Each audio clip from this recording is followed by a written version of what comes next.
All right, so here is the hunk of junk 2003 CRV. It's faded on the hood here. The bumper, the plastic is faded. Our lights are kind of faded. I might actually get new lights for this ugly thing. I don't know. We'll eBay it. The rims we're gonna plasti dip, so I might actually do that first to just kind of give it a quick spruce. All of this, I'm thinking of painting the thing white, completely white, with like Raptor liner on the bottom. What do you think? That's what I'm thinking of doing. This bodywork here I did 10 years ago, and this is what happens when you do a quick job without taking the moldings off. It starts to peel here, and then the weather gets to it. I mean, it was sitting outside, so that's the way it is 10 years ago. 10 years old. And then this is what it looks like. So we're gonna take this ugly thing off, probably just plastic dip the wheel, clean it up, make it look good. And I mean, not huge dents on it. We're just gonna put a quick paint job. I'm thinking single stage enamel. I don't know if I want to go base coat, clear coat. So we might do a white single stage enamel, just the outside. We'll grind that off, hit it, and then the interior needs a real good detail. So check it out here. The seats are all filthy. And if you want to see something really filthy, look at this armrest. It's like black soot. It's pretty nasty. You know, I'm gonna take these, we're gonna throw out the floor mats, put some new floor mats in, take the steering wheel cover off. It stinks. I mean, it's bad. It was used as a Japanese, you know, food delivery. We got like nasty fish oil in here, and it just smells like fish. Really, it's freaking gross. And I might even pull these seats out and do a power wash on it, like degrease them and power wash them down and let them dry in the sun for like 2-3 days. That's what I might do. The back isn't that bad because nobody really sat in the back. The whole, you know, the seats were down and it was used, like I said, as a delivery. So the seats in the back are pretty clean. I might even take them out and wash them though, just to wash them. But this is what it looks like. A little bit of rust here. We'll just grind that, fill it with some putty, with some filler, because we're not gonna go crazy. It's a 03, 125,000 miles. We're just gonna make it look good. It'll last a few years, and by the time it starts to rot again, you know, it'll be a few years out and it'll be sold. So that's pretty much the game plan. It's raining here right now, and I just wanted to show you an update of the car here. And it's starting to rain. Here's Diamond Head. Beautiful day.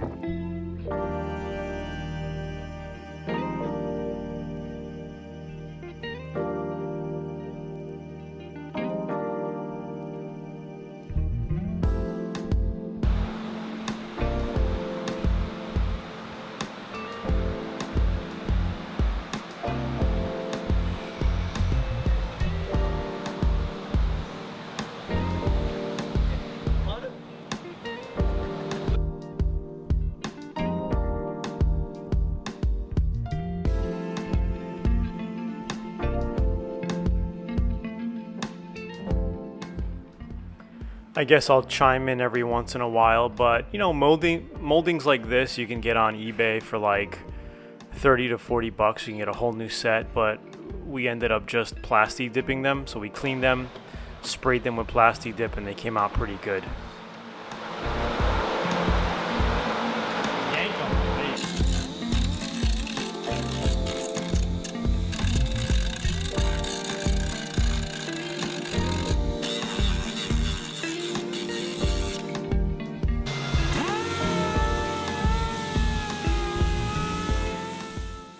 So we had Mr. Danny Boy help us out. He's from the Big Island, and you know, he was helping us get the car ready for paint. All we're doing here is scuffing all of our dent areas with 80 grit. Now, you know, it's not necessarily, you don't have to go down to metal. You know, a lot of people say, hey, you got to go down to metal when you're doing body filler. You really don't have to. And I mentioned this way back in my earlier VIP videos. You just have to scuff it, but make sure you get in the dent. And if you can, from the backside, if you can pop it out to reduce the amount of filler that you use, just pop it out from the back and then just cover it with filler in the front and finish it off. You know, it comes out nice. So you can get one of these eraser wheels on Amazon or anywhere online. Super easy. You just put it on a drill gun and it takes off like two-way tape and stuff like that on cars, you know.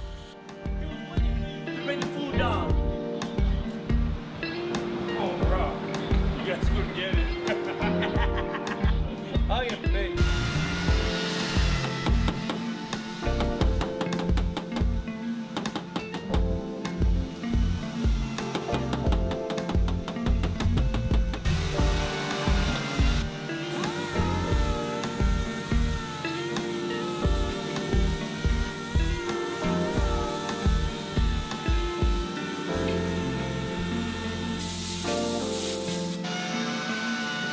So we got the dent over here. Dent right here. Oh, there you go. Good. Just massage him, bro. Massage him with the Tongan hands.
I'm sure you already know this by now, but when mixing body filler, you're going to usually put about 8 to 10 drops of hardener for every golf ball size of body filler, okay?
You know, when sanding like this, leave good enough alone. So what I like to do is usually tackle the edges and then use the DA, let the machine do the work, go flat, hold it flat, and then once it gets to a certain point, like back off and then feel it with your hand.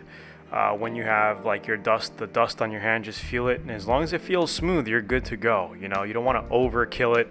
A lot of people, they sand so much, they sand it too much, and they basically take off all the filler they put on, you know, and they get confused about the process. So I say the best way to learn to feel for high and low spots is to keep your hands, like, don't put gloves on, right?